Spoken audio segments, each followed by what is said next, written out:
جناب مطہری، جیسا کہ آپ جانتے ہیں کہ ریفرینڈم کا وقت قریب آنے والا ہے، اس موقع پر روشن فکر افراد میں بہت سے عقیدتی اور نظریاتی مسائل سامنے آئے ہیں۔ ان حالات میں ہم نے مناسب سمجھا کہ آپ کو دعوت دیں تاکہ یہاں آپ تشریف لائیں اور ان سوالات میں سے بعض کو آپ کے سامنے پیش کیا جائے۔ پہلے سوال کے طور پر میں آپ سے اسلامی جمہوریت کے بارے میں پوچھنا چاہوں گا، جس کا مفہوم اکثر لوگوں کے ذہنوں میں واضح نہیں ہے، کہ آپ اسلامی جمہوریت کی کیا تعریف کرتے ہیں؟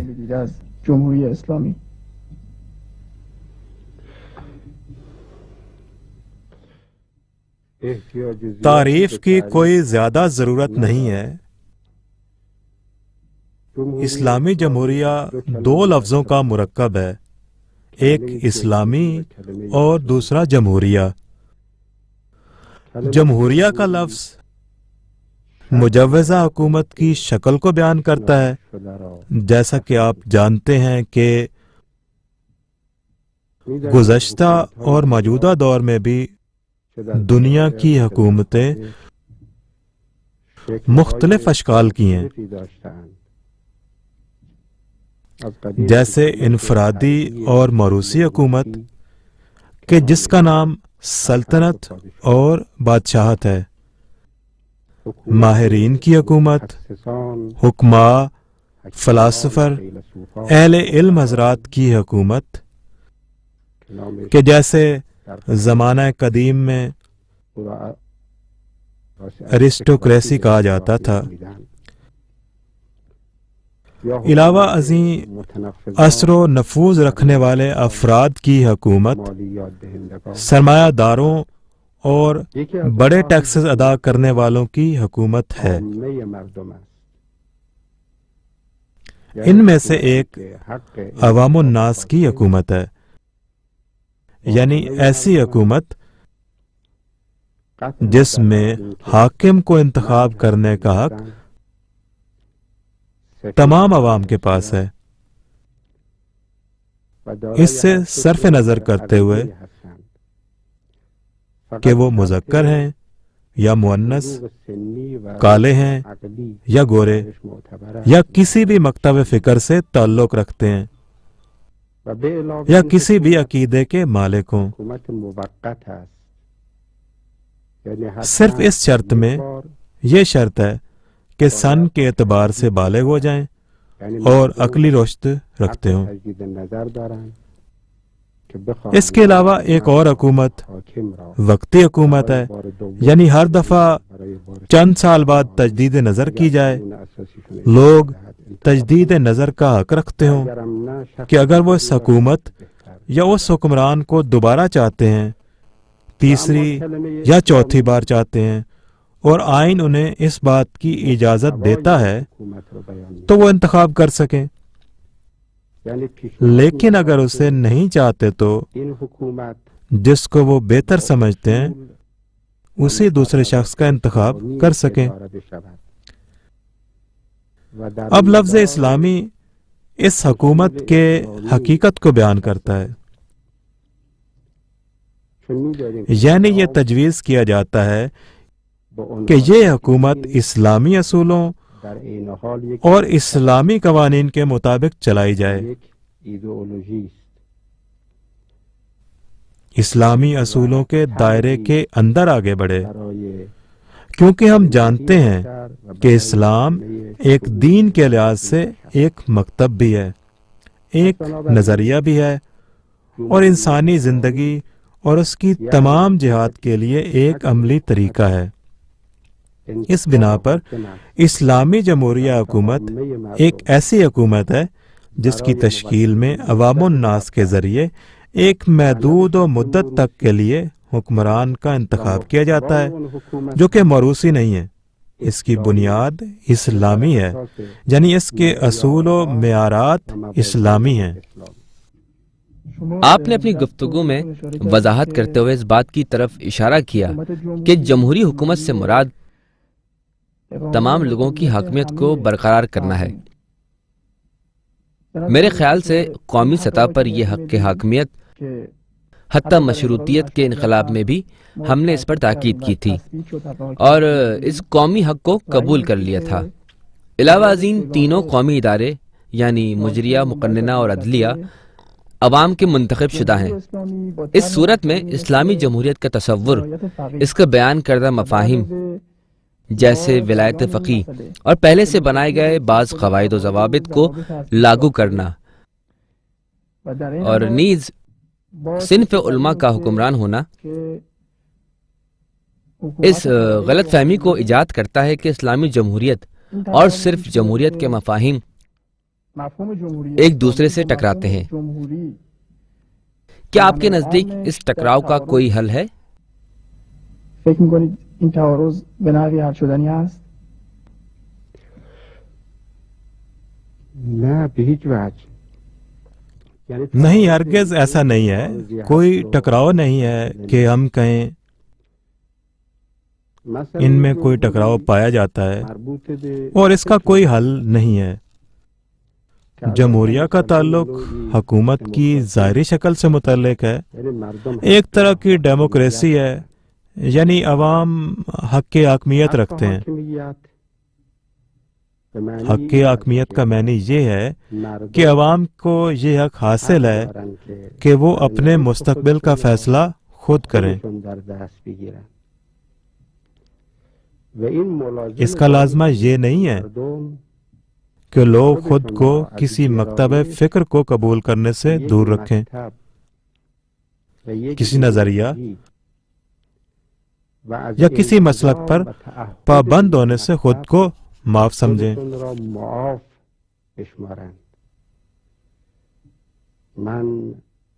میں اس سوال پر حیران ہوں، کیا ڈیموکریسی کا معنی یہ ہے کہ ہر فرد اپنے لیے ایک الگ مکتب رکھتا ہو یا کسی بھی شخص کا کوئی مکتب نہ ہو؟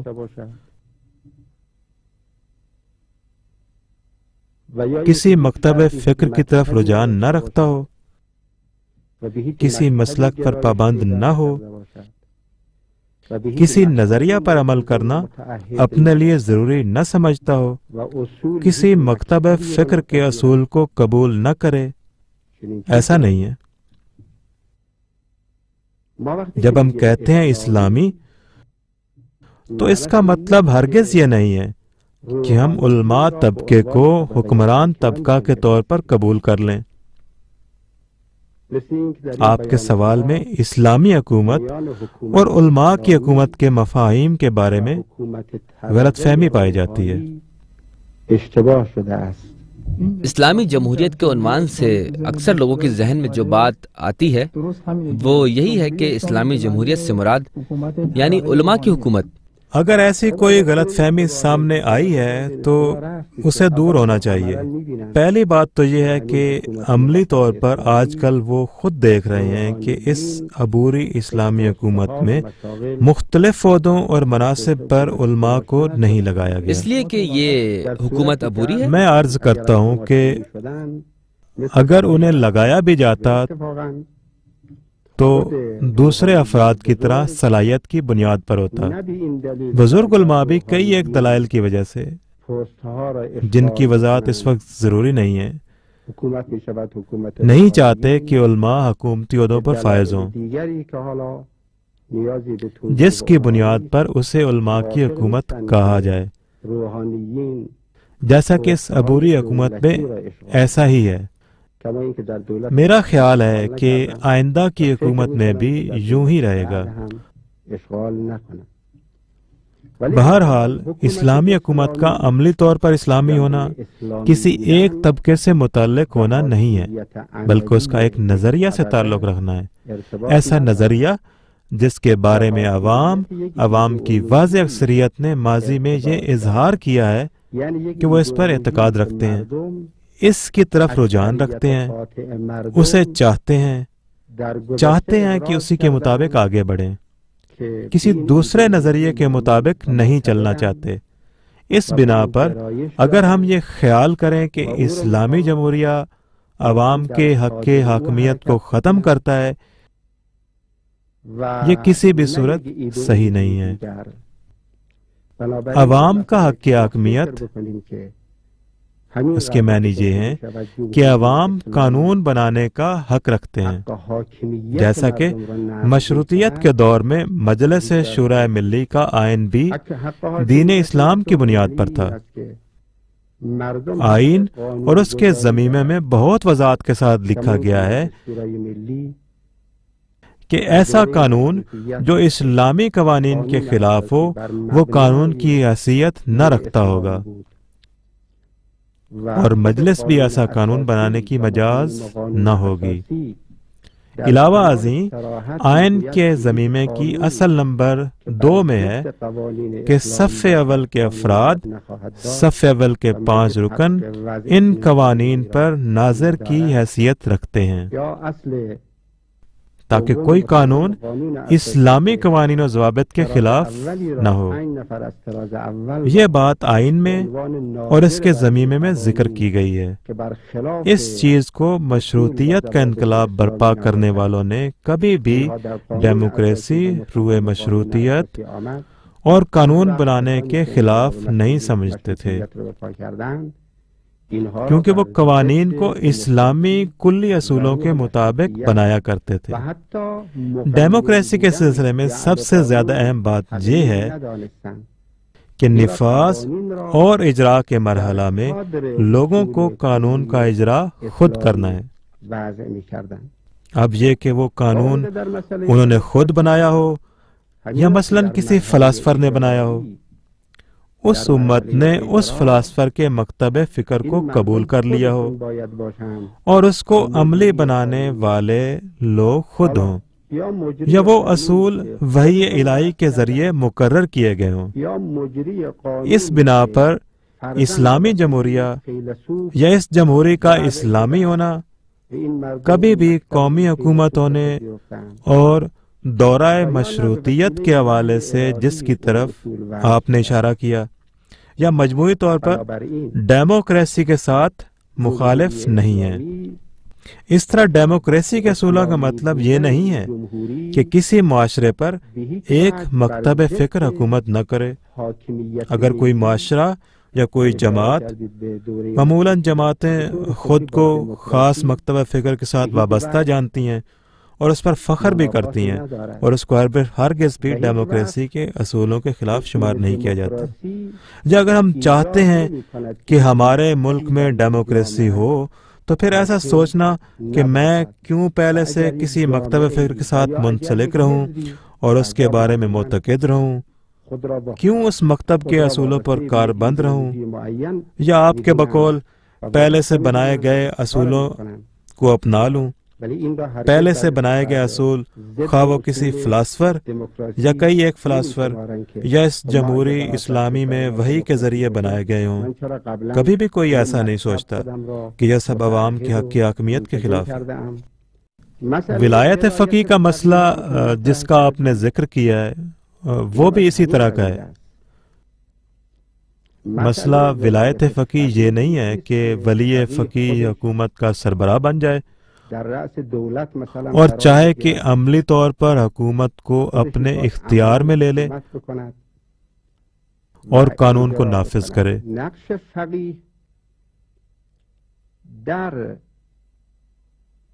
اسلامی ممالک میں اور پھر ایک ایسے اسلامی ملک میں جہاں کی عوام اسلام کی معتقد ہے اور اسے اپنے لیے ضروری جانتی ہے اور اسلام کو ایک نظریہ کے طور پر قبول کر چکی ہے، وہاں ولی فقیہ کا کردار ایک نظریاتی رہنما کی حیثیت سے ہے، نہ کہ ایک حکمران کی حیثیت سے۔ جبکہ عوام ایک نظریہ کو قبول کر چکے ہیں تو لا محالہ وہ نظریاتی رہنما کے لیے کسی کردار کے قائل ہوتے ہیں، یعنی وہ ہے جو نظارت کرتا ہے اس نظریہ کا صحیح نفاذ ہو رہا ہے یا صحیح نفاذ نہیں کیا جا رہا۔ وہ شخص جو چاہتا ہے کہ مجری قانون بن کر قانون کو نافذ کرے اور چاہتا ہے کہ اس نظریے کے مطابق آگے بڑھے اور حکومت کا سربراہ قرار پائے، کیا اس نظریے کے حوالے سے وہ اس کام کی صلاحیت رکھتا ہے یا نہیں؟ ولایت فقیہ ایک نظریاتی ولایت ہے۔ بنیادی بات یہ ہے کہ ولی فقیہ کو خود عوام انتخاب کرتی ہے۔ یہ تو بالکل ڈیموکریسی کے مطابق ہے۔ فقیہ کو مرجع کو کون انتخاب کرتا ہے؟ کون منسوب کرتا ہے؟ اگر یہ بات انتصابی ہوتی، مثلا ہر فقیہ اپنے سے پہلے والے فقیہ کے ذریعے تعارف کروایا گیا ہوتا، اپنے سے پہلے والے فقیہ کے ذریعے خاص طور پر تعین کیا گیا ہوتا، تو ممکن تھا یہاں ہم کہتے یہ اصول ڈیموکریسی کے خلاف ہے، یہ موروثی سلطنت کی مانند ہو جاتا ہے۔ لیکن فقیہ کو سلطان یا بادشاہ کے بالعکس عوام انتخاب کرتے ہیں۔ رہبر کو خود عوام انتخاب کرتے ہیں اور خود عوام ہی انتخاب کریں گے۔ اس مکتب میں مرجع کو بھی خود لوگ ہی ایک صاحب رائے کے طور پر انتخاب کرتے ہیں۔ اس بنا پر یہ کس طرح ڈیموکریسی کے خلاف ہے؟ جمہوری ہونے اور اسلامی ہونے کے درمیان کیا تضاد پایا جاتا ہے؟ اگر شکل حکومت جمہوری ہو اور اس کی بنیاد اسلامی ہو، کیا اس میں کوئی تضاد ہے؟ یعنی اگر شکل حکومت دائمی ہوتی یا موروثی ہوتی تو اس وقت اسلام ہونے کے ساتھ اس کا تضاد نہ تھا۔ آخر یہاں ان کے درمیان کیا رابطہ ہے؟ جمہوریت کی جو تعریف ہم نے یہاں کی، اس میں ہماری مراد ایسی حکومت کا حصول ہے جس میں عوام کے ارادوں کو عملی کیا جائے، یعنی عوام خود اپنے آپ پر حکومت کرتی ہے، حتیٰ ان اسلامی قواعد و ضوابط کو قبول کرتے ہوئے جن کا آپ نے ذکر کیا اور وضاحت کی ہے کہ ہر حکومت کے لیے ضروری ہے کہ وہ کسی نہ کسی نظریے کے مطابق بعض قواعد و ضوابط کو قبول کرتی ہو۔ یہاں پر پھر بھی ایک سوال باقی رہ جاتا ہے کہ پہلے سے بنائے گئے اصولوں پر عمل کرنا، خصوصاً اسلامی اصول جو کہ 1400 سال پرانے ہیں، کس طرح صحیح ہیں، جبکہ ہم دیکھ رہے ہیں کہ وقت تیزی سے گزر رہا ہے اور ہر روز نئے اور جدید مسائل سامنے آ رہے ہیں۔ اس کو مد نظر رکھتے ہوئے یہ شک و تردید باقی رہتی ہے کہ اس قدر پرانے اصول آج ہماری قانونی ضرورت کو کس طرح سے پورا کر سکتے ہیں۔ یہ دوسرا مسئلہ ہے اور اس کا جواب بھی مختلف ہے۔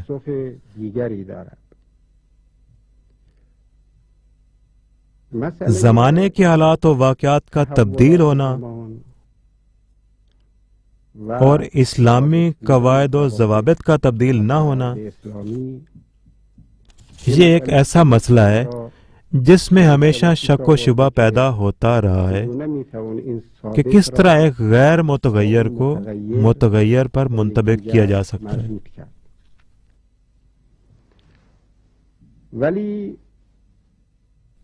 آپ اس بات پر توجہ کریں کہ وقت کا مسئلہ اور تغیر و تبدل کی بات بالکل صحیح ہے، لیکن اس میں ایک باریکی اور ظرافت ہے کہ اکثر اوقات اس کی طرف توجہ نہیں کی جاتی، اور وہ یہ ہے کہ انسان ایک فرد کی حیثیت سے اور انسان ایک معاشرے کی حیثیت سے، یعنی ایک انسانی معاشرہ ایسے قافلے کی مانند ہے جو ہمیشہ حرکت و سفر کی حالت میں ہے، منزل بمنزل آگے بڑھ رہا ہے، اس کی حالت ایک جیسی اور ثابت نہیں ہے۔ لہذا اگر ہم چاہیں کہ ان منزلوں میں سے کسی پر انگلی رکھیں اور اس انسانی قافلے کو اس جگہ محدود وقت کے لیے روک دیں تو یہ فطرت اور طبیعت انسانی کے خلاف ہے، اس میں کوئی شک نہیں ہے۔ لیکن یہاں منزل اور راستے میں فرق ہے، منزل تبدیل ہوتی رہتی ہے تو کیا راستہ بھی بدل جاتا ہے؟ وہ راستہ جس پر انسانی قافلہ چل رہا ہے، اس کے بارے میں ہم اور آپ، ہم سب اس بات کو تسلیم کرتے ہیں کہ یہ تکامل کا سفر ہے۔ تو کیا یہ راستہ بھی تبدیل ہوتا ہے؟ یعنی کیا راستے میں کوئی اور راستہ ہے؟ کیا انسان یا انسانی معاشرہ ہر روز کسی ایک جہت میں جائے؟ ہر روز کئی مراحل میں سے کسی بھی مرحلے کی طرف چلے جائیں اور ہر کوئی ایک راستے پر کسی دوسرے ہدف کی طرف سفر کرے؟ آج اس راستے سے جا رہے ہیں تو کل دوسرے راستے پر جا رہے ہیں اور تیسرے دن کسی اور راستے سے جا رہے ہیں۔ یہ ایسا نہیں ہے، بلکہ انسان کا راہ تکامل پر سفر ایک مخصوص راستے پر ہے جو کہ غیر متغیر ہے۔ یہ بالکل ان ستاروں کے مدار کی طرح ہے، ایٹمی ذرات کے مدار کی مانند ہے۔ یہ ستارے ہمیشہ حرکت میں رہتے ہیں، لیکن کیا ستاروں کا مدار بھی حرکت کرتا ہے اور اپنی جگہ بدلتا ہے؟ کیونکہ ستارے اپنے مدار میں حرکت کرتے ہیں تو کیا ضروری ہے کہ مدار بھی حرکت کرے؟ اگر مدار حرکت نہ کرے تو کیا ستارے ایک جگہ رک جائیں گے؟ نہیں، ایسا نہیں۔ ستاروں کی حرکت کا لازمہ یہ نہیں ہے کہ ستاروں کے ساتھ ضرور اور قطعی طور پر حرکت کرے۔ انسان کے لیے یہ مسئلہ موجود ہے اور انسانیت کے لیے بھی یہ مسئلہ ہے کہ کیا انسانی کمال اور انسانی اقدار یہ سب قابل تبدیل حقیقتیں ہیں؟ یعنی حقیقت میں ایسا ہی ہے کہ انسانی ضروریات، تہذیب کی ظاہری اصول ہر روز بدل رہے ہیں، تو کیا اسی طرح انسانیت کے معیارات بھی ہر روز تبدیل ہو رہے ہیں؟ ایک دن جو چیز انسانیت کا معیار تھی اور وہ قابل تعریف و لائق ستائش تھی، کیا دوسرے دن وہ اپنی قدر کھو دے گی؟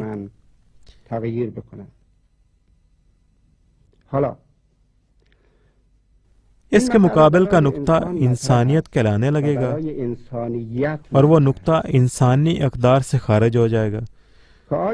مثلا 1400 سال پہلے تاریخ میں ایک جناب ابو ذر تھے اور ایک معاویہ تھا۔ ابو ذر اپنے اخلاقی اور سماجی معیارات کے لحاظ سے آپ جانتے ہیں کہ ایک خاص مدار میں چلتے رہتے ہیں۔ معاویہ بھی اپنے انفرادی اجتماعی اخلاقی معیارات کے اعتبار سے ایک خاص مدار میں چلتا رہا ہے۔ یہ معیارات بالکل ان معیارات کے مخالف سمت میں تھے جن کے مطابق جناب ابو ذر چلتے تھے۔ اب کیا حقیقت میں ابو ذر ہونے کا معیار وہی ہے جس نے ابو ذر کو ابو ذر کیا ہے اور معاویہ کو معاویہ بنایا؟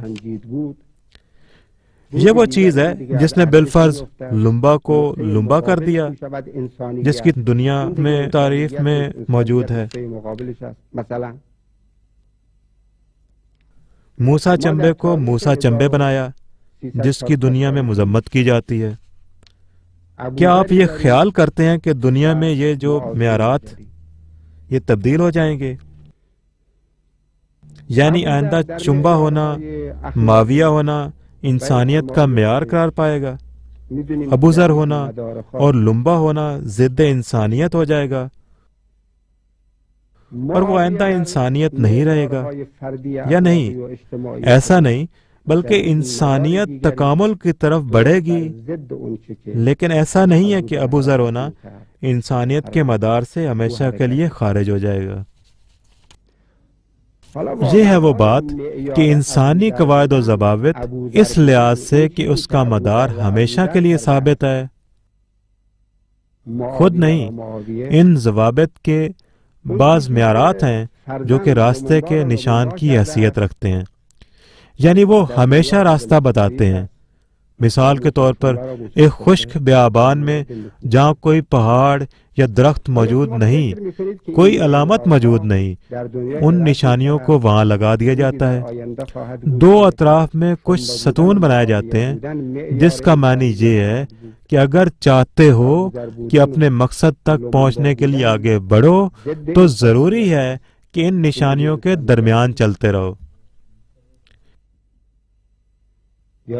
یہ نشانیاں اور یہ معیارات ہمیشہ نشانیاں ہی رہیں گے، ہمیشہ معیار کی حیثیت میں رہیں گے۔ کوئی دلیل نہیں، کوئی ضرورت نہیں کہ انہیں تبدیل کیا جائے۔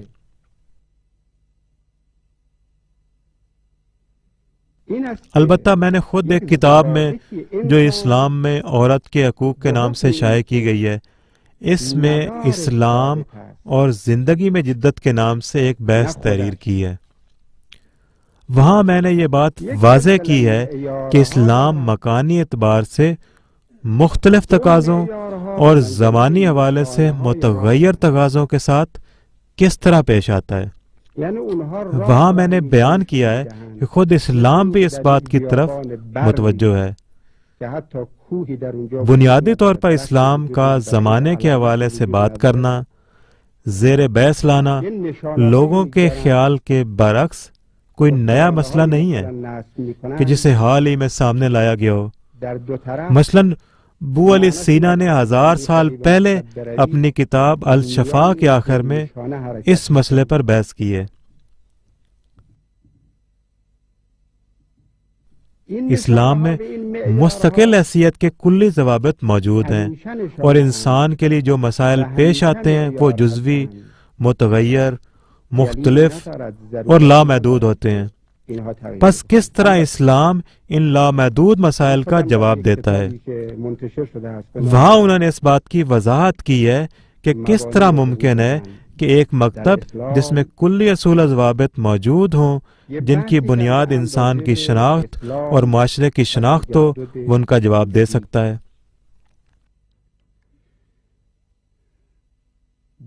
البتہ یہ شناخت سوائے وحی کے علاوہ ممکن نہیں ہے۔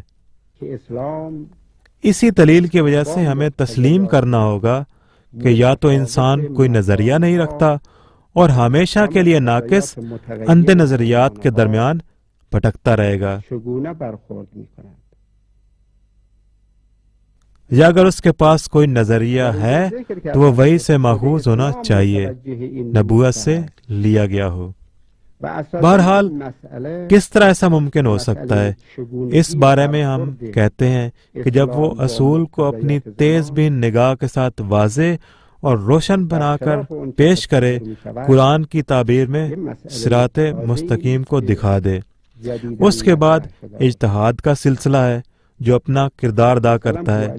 اجتہاد یہ ہے کہ فقیہ اس اصول سے منحرف ہوئے بغیر جزوی، مختلف، متغیر اور زمانی اختلافات کے مسائل کو اس اصول کے مطابق تحقیق کرے اور بعض اوقات اس کے نتائج خود بخود بدل دے۔ اس کا مطلب یہ ہے کہ اگر اصول پائیدار ہوں تو فروعات خود بخود تبدیل ہو جاتے ہیں۔ اسی وجہ سے ہم نے اس کتاب میں ایسی بہت سی مثالیں خود اسلام کے اندر سے ذکر کی ہیں کہ کس طرح اصول پائیدار ہے اور فروع متغیر ہے۔ اگر آپ چاہیں تو ان مثالوں میں سے کم از کم ایک دو یہاں بیان کروں۔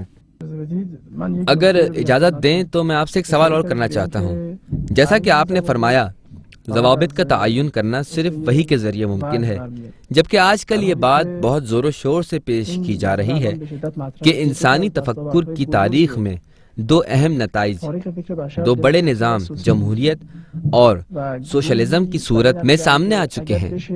ایک گروہ اس بات کا قائل ہے کہ اگر ان دو طرز تفکر کو ملا کر آگاہی کے ساتھ ان کا مجموعہ حاصل کیا جائے، خاص طور پر میرے جیسا مشرقی شخص ان تمام باتوں کے ساتھ اگر اسلامی معنوں اور اصولوں کو بھی سامنے رکھے تو میں صراط مستقیم تلاش کر لوں گا جو مجھے وحی سے بے نیاز کر دے گی۔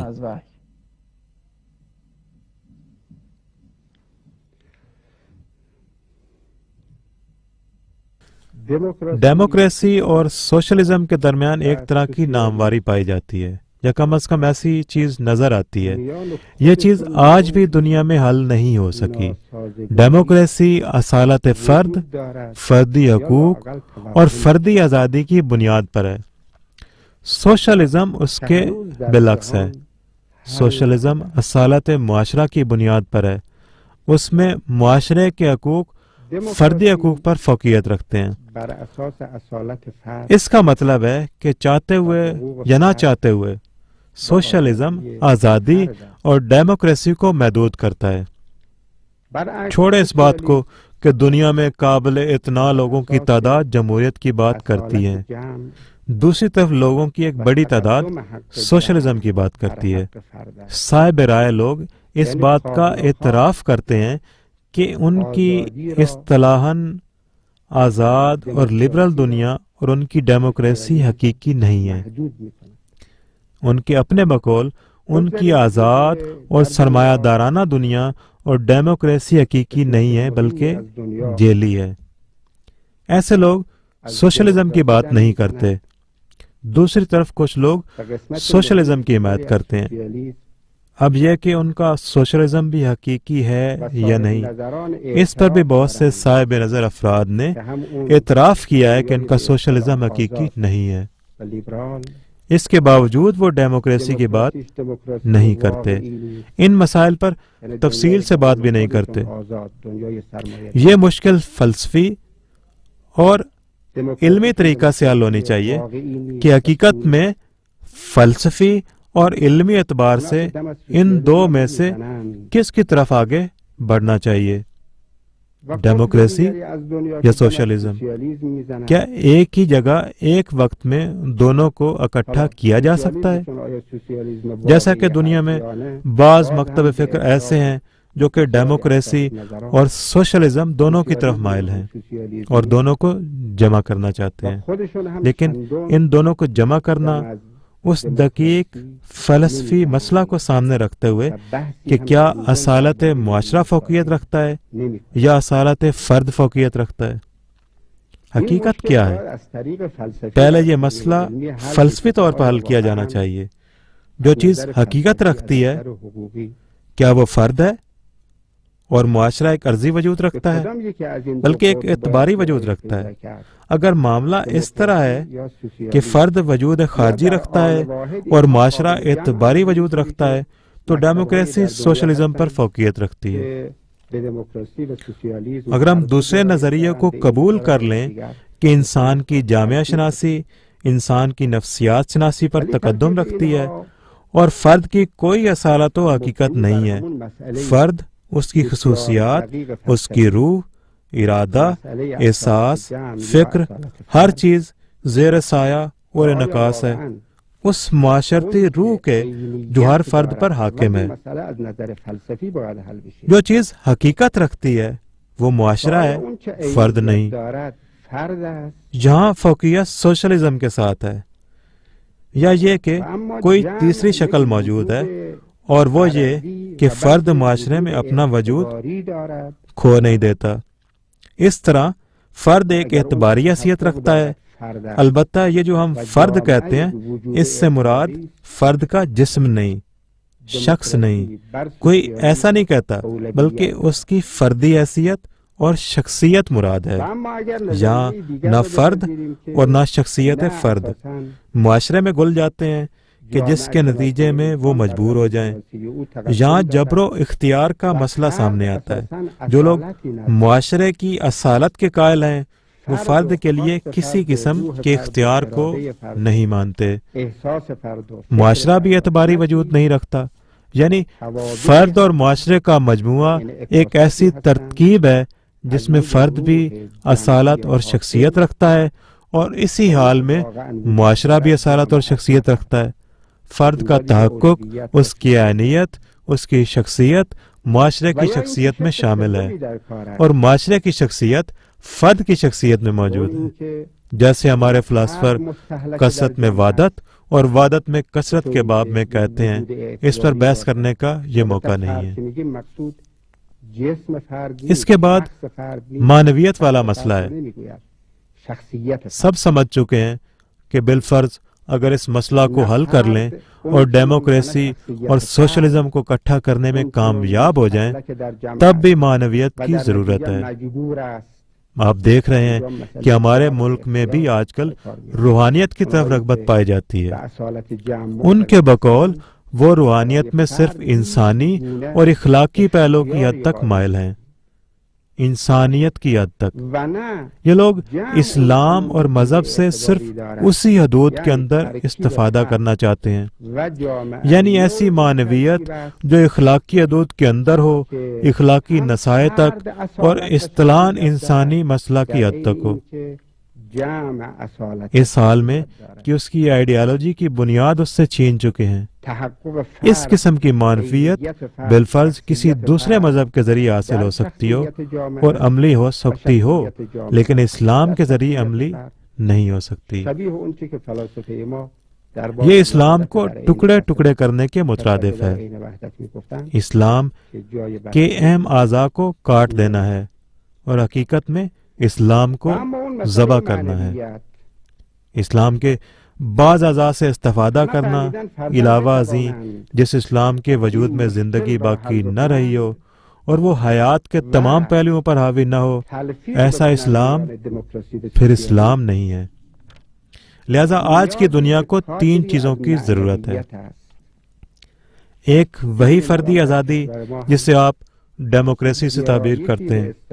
دوسری چیز ایک مکتب ہے جو زندگی کے راہ و رسم کے لیے ایک سیر تکامل تعین کرے۔ تیسری چیز کائناتی تصور ہے، یعنی کائنات کے بارے میں ایک صحیح تعبیر اور تفسیر جو معنویت کے ہمراہ ہو، یا وہ تعبیر جو میں نے قرآن مجید سے حاصل کی ہے کہ شناخت جہان، یعنی ایسی شناخت جس میں صرف وہی ہے اور اسی کی طرف پلٹ کر جانا ہے، اس کے مفہوم اور ماہیت کو جان لے۔ جب یہ سب کچھ ایک دوسرے کے ساتھ اکٹھا ہو جائے تو اس وقت ہو سکتا ہے کہ انسانی معاشرے کے مستقبل کے بارے میں کوئی امید رکھی جا سکے۔ جناب مطہری، کچھ سوال اور بھی ہیں لیکن ہمارا وقت ختم ہو چکا ہے۔ اگر آپ چاہیں تو انہیں کسی دوسرے پروگرام تک کے لیے باقی رکھتے ہیں، اور آج کی گفتگو میں شرکت کرنے پر آپ کا شکر گزار ہوں۔ والسلام علیکم ورحمۃ اللہ۔